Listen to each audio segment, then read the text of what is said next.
Hello नमस्कार दोस्तों, मैं हूं आपका पर्सनल ट्रेनर अजीत सिंह और वेलकम है आपका मेरे टेक्निकल डोज यूट्यूब चैनल के ऊपर। और दोस्तों, आज हम एक नया टेक्निकल डोज लेके आए हैं जिसका नाम है कॉकपिट। तो लाइनेक्स के अंदर कॉकपिट के बारे में आज हम लोग डिटेल में बात करेंगे। तो चलिए शुरू करते हैं। तो लाइनेक्स कॉकपिट के बारे में पहले थ्योरेटिकली थोड़ा सा डिस्कस कर लेते हैं कि कॉकपिट क्या होता है और इसके बारे में क्या क्या चीज़ें और हो सकती हैं। इसके बाद हम फर्दर एक लैब करेंगे और देखते हैं क्या क्या चीज़ें हम एक्सप्लोर कर सकते हैं। तो Linux cockpit is a web based interface that provides graphical administrative access to a system। ठीक है, तो लाइनेक्स कॉकपिट क्या है? एक वेब बेस्ड का मतलब है कि जो चीज ब्राउजर से एक्सेस होती है उसको हम लोग कहते हैं वेब बेस्ड। तो वेब बेस्ड इंटरफेस है जो कि ग्राफिकली किसी भी ऑपरेटिंग सिस्टम को एडमिनिस्ट्रेटिवली मैनेज करने के लिए इसका हम लोग उपयोग करते हैं। तो इसके द्वारा हम क्या क्या चीजें उपयोग कर सकते हैं? तो जिसमें हम लोग जो उपयोग कर सकते हैं वो है monitor system resources. Monitor system resources की अगर हम बात करते हैं तो मॉनिटर सिस्टम रिसोर्सेज जो लोग माइक्रोसॉफ्ट से हैं वो लोग जानते हैं टास्क मैनेजर। तो जिसमें हम लोग ये देख सकते हैं कि हमारा सीपीयू कितना यूज हो रहा है, रैम कितना यूज हो रहा है, डेस्कटॉप कितना मतलब डिस्क स्टोरेज कितना यूज हो रहा है, कौन कौन से प्रोसेस वगैरह चल रहे हैं। तो ये हमारे टास्क मैनेजर जैसा है। मॉनिटर सिस्टम रिसोर्सेज, ऐड और रिमूव अकाउंट, यहाँ से हम किसी भी यूजर अकाउंट को ऐड भी कर सकते हैं, रिमूव भी कर सकते हैं। मॉनिटर सिस्टम यूजेस के सिस्टम यूजेस को मॉनिटर कर सकते हैं। इसके अलावा हम सिस्टम को शट डाउन कर सकते हैं and perform quite a few task through the access web connection. ठीक है, तो इसके लिए हम लोग थोड़ा सा बात कर लेते हैं कि ये मान लीजिए मेरा क्या है, ये कॉकपिट सर्वर है। ये मेरा कॉकपिट सर्वर है जो कि मेरे नेटवर्क से कनेक्टेड है और नेटवर्क में बहुत सारे कंप्यूटर्स लगे हुए हैं। ठीक है, तो किसी भी बंदे को या फिर मैं बात करूं जो एडमिनिस्ट्रेटर है उसको एक्सेस सर्वर, क्योंकि सर्वर हमेशा काय में रैक में लगे रहते हैं तो सर्वर हमेशा सर्वर रूम में रहता है। तो जो एडमिनिस्ट्रेटर या जो इंजीनियर होता है वो क्या करेगा? अब उसको इसको एक्सेस करना है। क्या करना है? एक्सेस करना है रिसोर्सेस। तो वो यहाँ पे क्या करेगा? वो यहाँ पर जाएगा और ठीक है, क्योंकि हम लोगों ने क्या पढ़ा, it is the web based interface. तो वेब बेस्ड इंटरफेस से अगर हमने कॉकपिट इधर इनेबल स्टार्ट किया हुआ है इस सिस्टम के ऊपर, तो इसके बाद अब वो आएगा इधर और इधर उसका आईपी एड्रेस डालेगा ब्राउजर के अंदर और एक्सेस करेगा उसको पोर्ट नंबर के साथ। अगर हम पोर्ट नंबर की बात करते हैं तो हमारा जो कॉकपिट होता है इसका पोर्ट नंबर होता है 9090, यानी कि 9090। इसके साथ उसको एक्सेस किया जाएगा।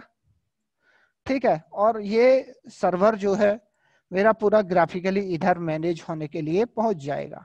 ठीक है, तो ये चीज रहती है। और चलिए देखते हैं इसके बारे में क्या क्या चीजें हैं। तो कॉकपिट के बारे में हम लोग थोड़ी सी और चीजें देखते हैं। ठीक है, तो कॉकपिट इज एन इजी, ठीक है, to use lightweight and simple yet the powerful remote manager for GNU and GNU Linux server. It is an interactive server administration user interface that offer a live Linux session via the web server। तो ये line जो हमारा live web server रहता है उसके लिए है। It can run on several distributions including the Debian, Ubuntu, Fedora, CentOS, RHEL, Arch Linux, ठीक है, among and others। तो इन सभी में ये आप कॉकपिट को यूज कर सकते हैं। कॉकपिट मेक लाइनेक्स डिस्कवरेबल, ठीक है, डिस्कवरेबल दे, ठीक है, enabling system administrator to easily reliably carry out the task such as starting container। और सबसे बढ़िया चीज है जो हमारे कॉकपिट के अंदर है वो है starting container, managing storage, network configuration, log inspection. ठीक है, कपल ऑफ सेवरल अदर्स। ठीक है, तो हम और कुछ चीजों की बात करते हैं। फीचर ऑफ लाइनेक्स, लाइनेक्स नहीं कॉकपिट, सॉरी। तो फीचर ऑफ कॉकपिट के बारे में बात करते हैं। तो फीचर ऑफ कॉकपिट क्या है? तो देखो, सबसे पहला अगर हम फीचर की बात करते हैं तो enable managing of multiple server in one cockpit session. एक कॉकपिट सेशन के अंदर इसमें हमारे पास एक ऑप्शन आएगा जिसमें हम बहुत सारे सर्वर्स को कॉकपिट का फीचर इनेबल करके एक ही वेब ब्राउजर या फिर एक ही कॉकपिट सर्वर से मल्टीपल को मैनेज कर सकते हैं। Offer web based shell terminal. ठीक है, इसके बाद है container can be managed via Docker. Container के द्वारा डॉकर को मैनेज कर सकते हैं। Support the efficient and manage the system user account. User account बड़ी आसानी से मैनेज कर सकते हैं।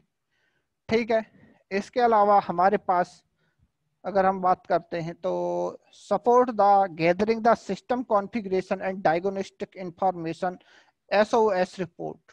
इसमें हमारे एसओएस रिपोर्ट का एक ऑप्शन आएगा जिसके द्वारा हम अपने सिस्टम की डायग्नोस्टिक रिपोर्ट निकाल सकते हैं। ठीक है, तो ये चीज रहेगी। इसके अलावा हम लोग एला modification, network setting and many and more, और V3 क्लस्टर्स, तो इतनी सारी चीजें हम मैनेज कर सकते हैं। इसके अलावा Linux cockpit provide a graph and easy to use the form viewing the performance and measure making changes to। तो इसमें क्या है, एक ग्राफ मिलेगा जिसके द्वारा हम आसानी से समझ पाएंगे कि हमारे रिसोर्सेस कैसे चल रहे हैं, हाई यूज हो रहा है, लो यूज हो रहा है, कैसे यूज हो रहा है। लॉग्स देख सकते हैं, इधर मॉनिटर द सिस्टम एक्टिविटी देख सकते हैं। तो ये सब सारी चीजें हम लोग इधर कर सकते हैं। यानी कि जो चीजें हम सिस्टम को मैनेज कर सकते हैं जिस तरीके से, उस तरीके से यहाँ सारी चीजें हम ग्राफिकली कर सकते हैं वेब बेस्ड इंटरफेस के थ्रू। और हम इसको कहीं से भी एनीवेयर एक्सेस कह सकते हैं। क्या है, एनीवेयर एक्सेस कर सकते हैं कि इफ। ठीक है, तो ये सब सारी चीजें आती हैं हमारे कॉकपिट फीचर के अंदर। तो ये तो हमारे कॉकपिट की थोड़ी सी थ्योरी हो गई। तो चलिए अब लैब की तरफ चलते हैं।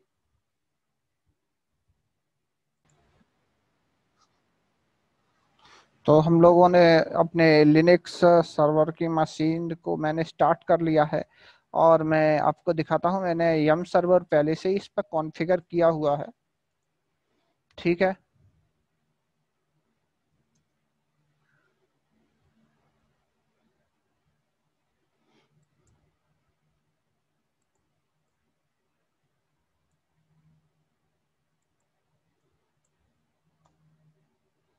तो यम सर्वर मेरा रेडी है, और एम सर्वर होना चाहिए आपके पास। इसके बाद ही आप लोग कॉकपिट को कर सकते हैं। तो चलिए कॉकपिट को इंस्टॉल करते हैं और उस पर काम करके देखते हैं। तो चलिए स्टार्ट करते हैं।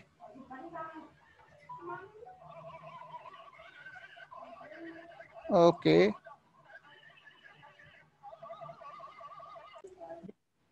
तो चलिए स्टार्ट करते हैं।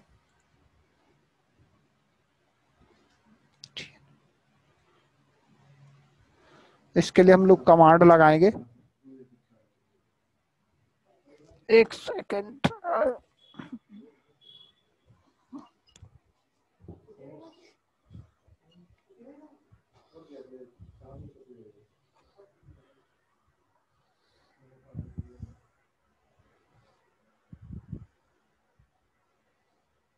DNF install by cockpit star, और अभी ये इंस्टॉल्ड होना शुरू कर देगा। तो चलिए,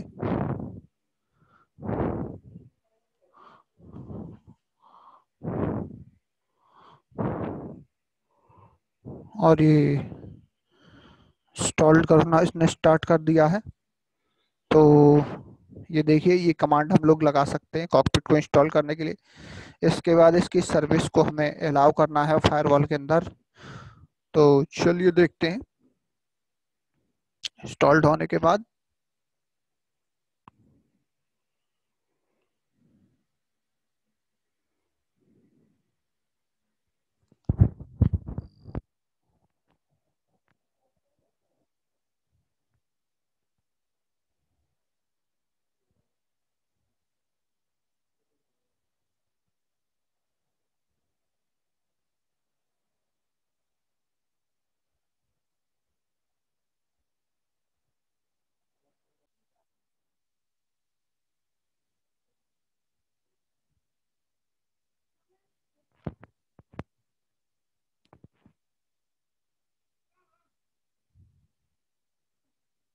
एंड इट्स कम्प्लीटली डन। तो चलिए अब देखते हैं, इसको स्टार्ट करना है और इनेबल करना है। सबसे पहले इसका स्टेटस चेक करते हैं।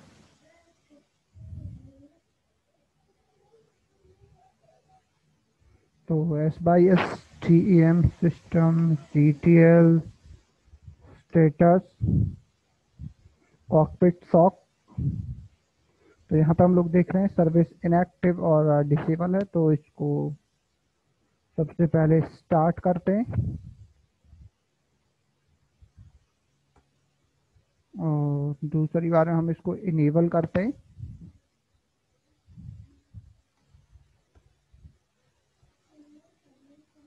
ठीक है, आप ये कर सकते हैं या फिर इन दोनों की जगह पे आप ये पूरा एक बार में कमांड चला दीजिए, बात एक ही है।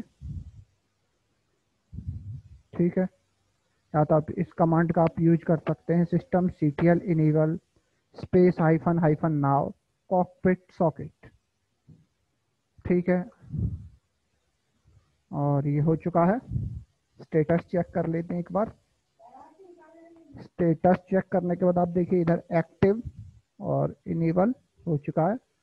तो चलिए अब एक बार इसको एक्सेस करके देख लेते हैं अपनी लोकल मशीन के ही ऊपर। तो एक्सेस करने के लिए https:// IP address of my local machine /9090 और अब वेट करते हैं थोड़ा सा इधर। और ये देखिए आ गया। इसके बाद हम एडवांस, ठीक है, ओ sorry, http://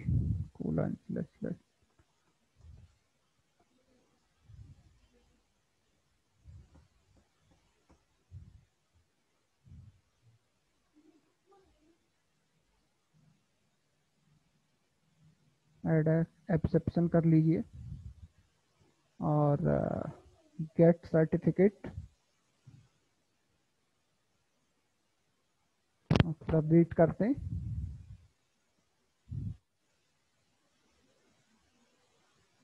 confirm security exception, और आप यहाँ पे देख सकते हैं। और यहाँ पे यूजर नेम आप रूट, पासवर्ड है 123QWE:/। और ये देखिए लोकल मशीन पर मैंने कॉकपिट वेब इंटरफेस के ऊपर लॉगिन कर दिया है। ठीक है, तो यहाँ पे ये चीज़ें आपको देखने को मिल रही हैं। तो सबसे पहले CPU, memory, disk, network traffic सही है। देखिए आपको जैसा कि हम लोगों ने अभी थ्योरी में पढ़ा था ग्राफ दिखाएगा। ठीक है, और यहाँ पे इसका कंप्यूटर नेम क्या है, सो फिंगरप्रिंट वर्चुअल प्लेटफॉर्म यानी कि VMware पे है ये। लॉग्स में देखिए आपको ये लॉग्स दिखा रहा है जो इसने अभी जनरेट किए। इसके बाद स्टोरेज, ठीक है, तो स्टोरेज आ गया है। तो स्टोरेज में आप देख सकते हैं इधर। और इसके अलावा आप यहाँ पर कौन कौन से और स्टोरेज मैनेज कर सकते हैं यहाँ से देख सकते हैं। आप यहाँ से रेड मैनेज कर सकते हैं और volume group BG, video devices, ISCSI। ठीक है, फिलहाल हार्ड डिस्क कितना लगा हुआ है और उसका, ठीक है, ये सब सारी चीज़ें क्या चल रही हैं, read and write operation, NFS भी आप यहाँ से माउंट कर सकते हैं। देखिए ज़रा, ठीक है, NFS मैनेज कर सकते हैं स्टोरेज से। नेटवर्किंग में चलिए, तो नेटवर्किंग में आप यहाँ पर क्या क्या कर सकते हैं आप देखिए। तो यहाँ पे बेसिकली हम लोग जो है केवल एक कॉकपिट के साथ बेसिक इंट्रोडक्शन कर रहे हैं। बाद बाकी चीज़ें जो हैं, अगर आपको इसमें से कोई भी ऑप्शन चाहिए या कहीं पे भी दिक्कत आ रही है, आप वीडियो में नीचे कमेंट कर दीजिए, उसके ऊपर मैं पर्टिकुलर पूरा वीडियो बनाने की कोशिश करूँगा। तो यहाँ पे देखिए add bond, add team, NIC teeming, add bridge, add VLAN। तो यहाँ पे इतनी सारी चीज़ें मल्टीपल NIC लगा के आप मैनेज कर सकते हो कॉकपिट के थ्रू। वर्चुअल मशीन, ठीक है, तो इधर आप वर्चुअल मशीन्स कर सकते हैं, वर्चुअल मशीन बना सकते हैं। यानी कि अगर हम बात करें तो ये हमारा KVM टाइप का फीचर है। ठीक है, इसके अलावा आप इधर से अकाउंट की बात आती है तो आप इधर अकाउंट देख सकते हैं, क्रिएट अकाउंट।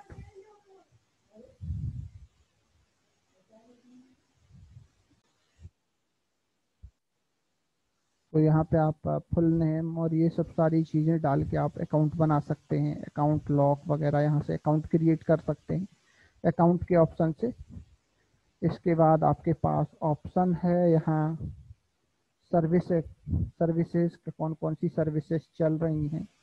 तो आप यहाँ पे देखिए, अभी ये सारी सर्विसेज दिखाएगा।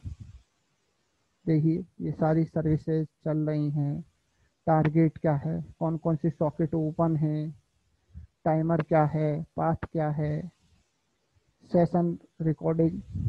ठीक है, तो सेशन रिकॉर्डिंग में अभी कुछ भी सेशन कोई रिकॉर्ड नहीं है।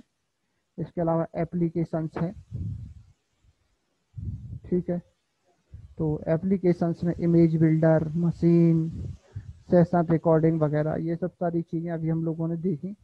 तो image builder is customise operating system image. तो इसकी अगर मैं बात करता हूँ तो ये हमारे एक तरह से कैप्चर इमेज की तरह होता है। वर्चुअल मशीन मैनेज कर सकते हैं, डायग्नोस्टिक रिपोर्ट, कर्नल डंप। ठीक है, ऐसे लाइनेक्स सॉफ्टवेयर अपडेट्स। अगर आप लिनक्स को अपने को अपडेट करना चाहते हो तो आप यहाँ से अपडेट कर सकते हैं। देखिए, ठीक है, इसके बाद है सब्सक्रिप्शन मैनेजर और सबसे आखिर में आता है terminal.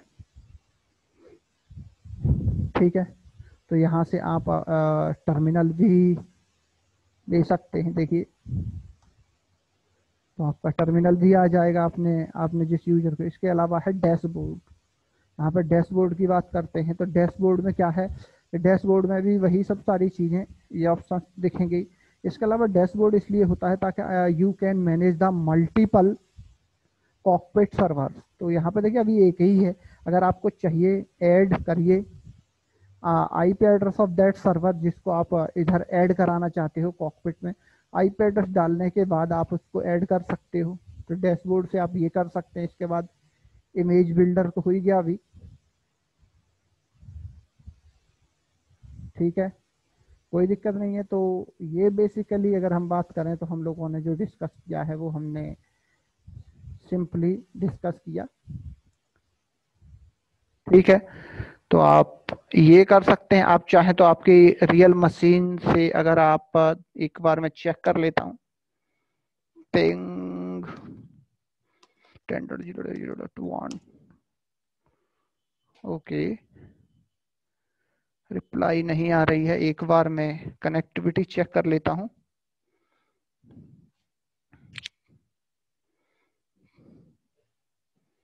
Okay, once I stop the firewall of this system,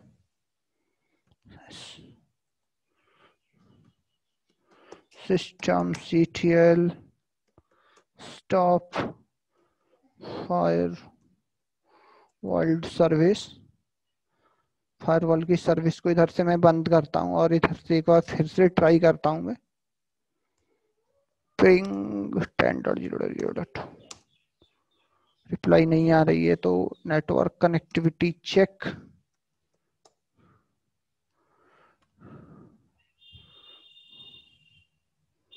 okay, once I disabled and enable of this adapter, sending receiving आते ही तुरंत इसमें कनेक्टिविटी आना शुरू हो जाएगी।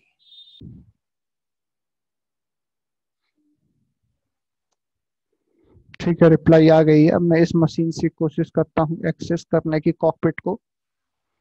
तो मैं अपना ब्राउजर ओपन करता हूँ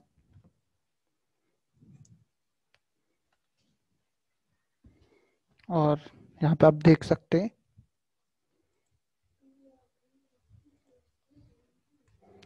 और इधर ये ओपन हो गया मेरी ये। आप इस तरह से कहीं पे भी आप अपने कॉकपिट को एक्सेस कर सकते हो।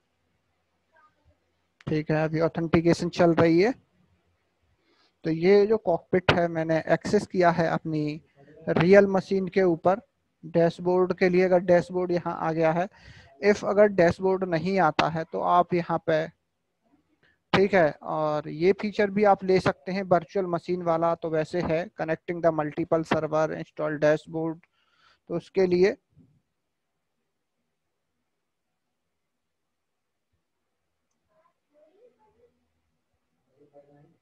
ठीक है, तो ऑलरेडी हो चुका है ये। तो इस तरह से आप देख सकते हैं कॉकपिट का यूज करके। तो कॉकपिट के मैक्सिमम ऑप्शंस को हम लोगों ने एक्सप्लोर किया और ये सब सारी चीज़ें देखी।